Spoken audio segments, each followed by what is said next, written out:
Alright, welcome back. If I confused you in the last video, I'm very sorry. Just ignore a lot of things what I said at the beginning. At the beginning, what I meant to say was right here.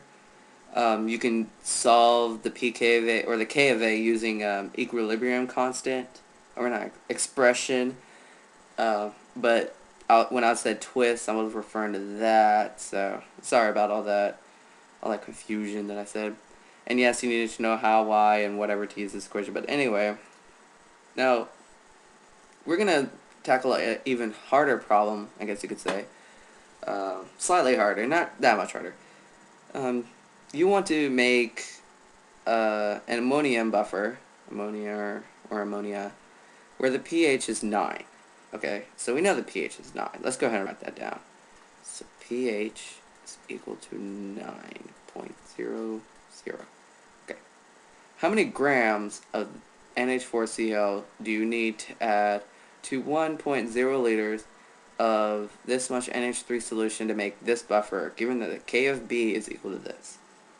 And assume that the addition of this does not change the formula. Okay, so we don't need to worry about that much. We have NH4Cl. What does that mean?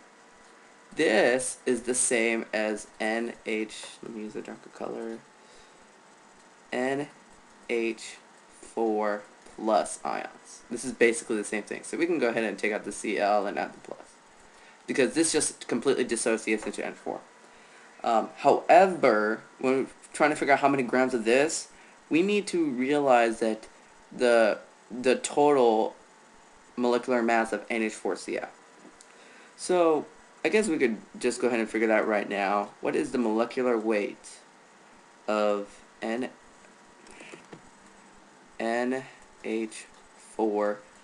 Because remember, we're adding this.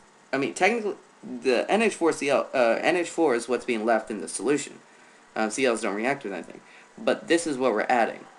So we know that, and I just happen to know these off the top of my head, Cl is 35.45, N is 14, and we have 4 H's.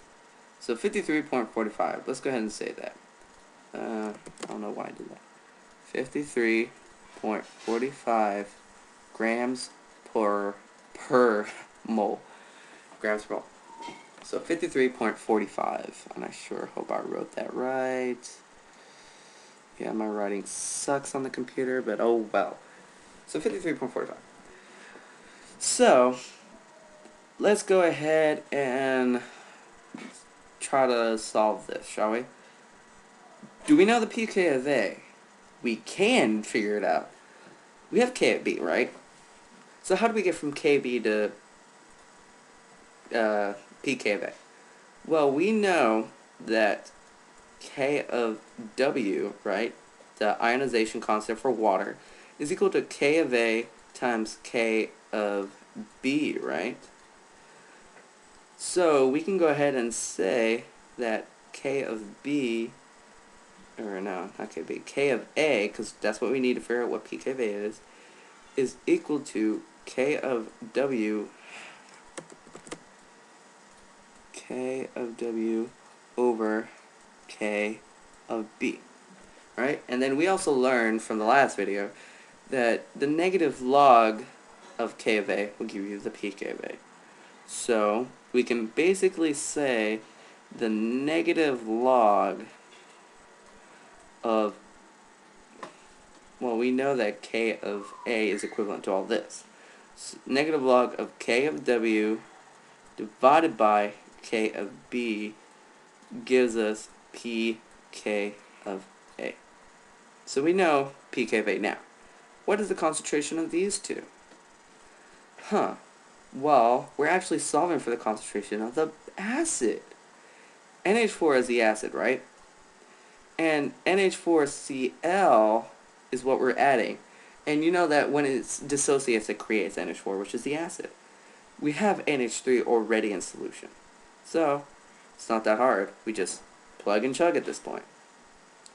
So we have 9 is equivalent to, well, what's pK of A? Well, we have that it is the negative log of k of w divided by k of b.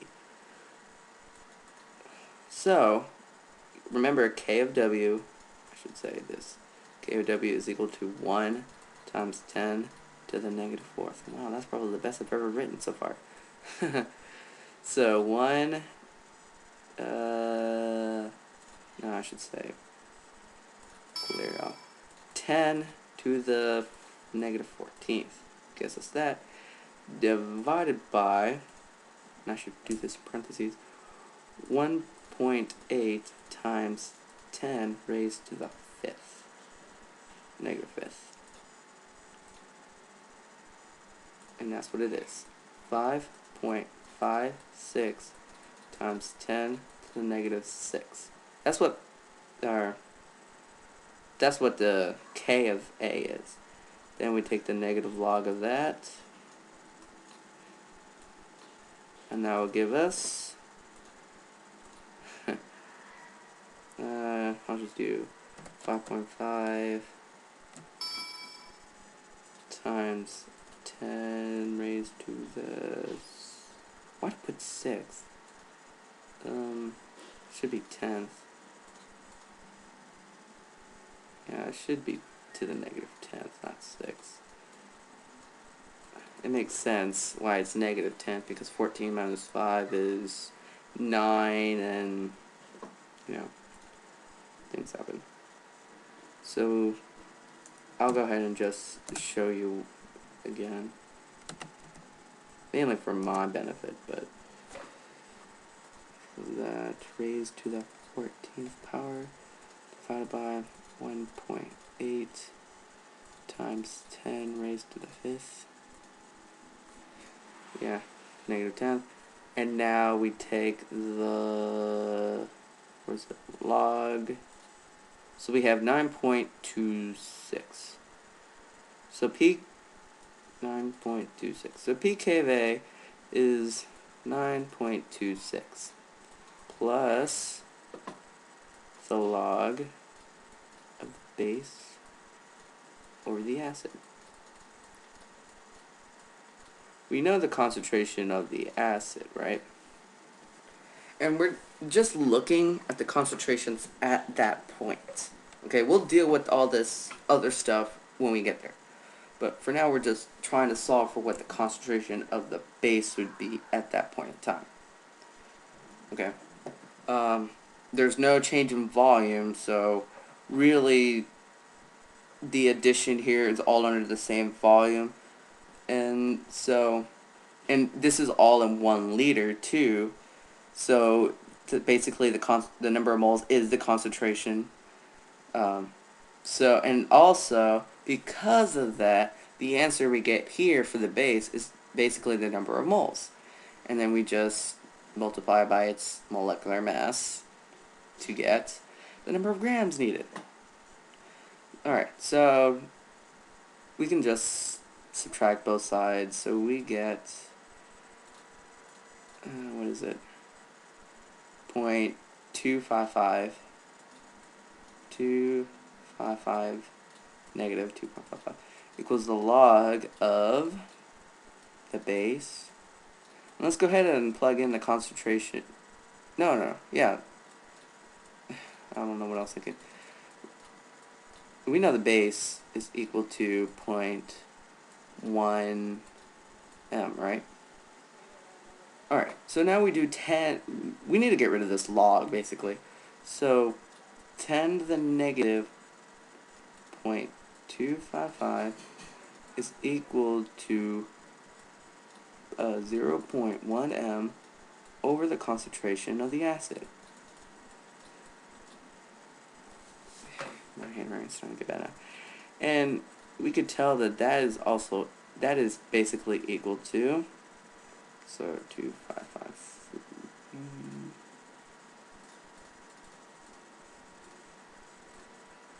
0.5555. So the ratio between them is 0.5555. No units here. So if we were to say take this, or yeah, we will multiply both sides by the concentration of the acid, and then divide this by both sides. We would have this divided by this give us that. So 0.1 m divided by 0.5555 would equal, and there's no units for this in case you didn't know. I mean, which would make sense, because molarity divided by molarity, these two would cancel out, and take the log of that, blah, blah, blah. And then P of 8, it is, yeah, there's no units there.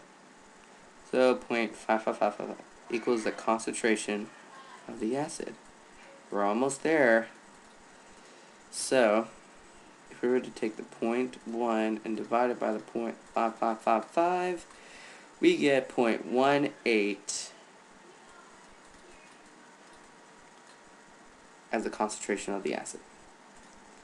Now, using stoichiometry rules, we could just do, and let's do this in a different color. Oh no, that's bad. Close enough. Alright, so 0.18 moles, because remember, basically, if we do moles over volume equals m, and then moles equals m times volume. Volume is 1 liter. So basically we could just take this out. So it's just this. Alright. Yeah. Can't draw a good box or whatever. So moles of, remember this is NH4. Now, yes, this is NH4. However, remember that NH4Cl completely dissociates into NH4. So that would mean the number of moles of NH4Cl needed is the number of moles of NH4 at this point. So, NH4Cl.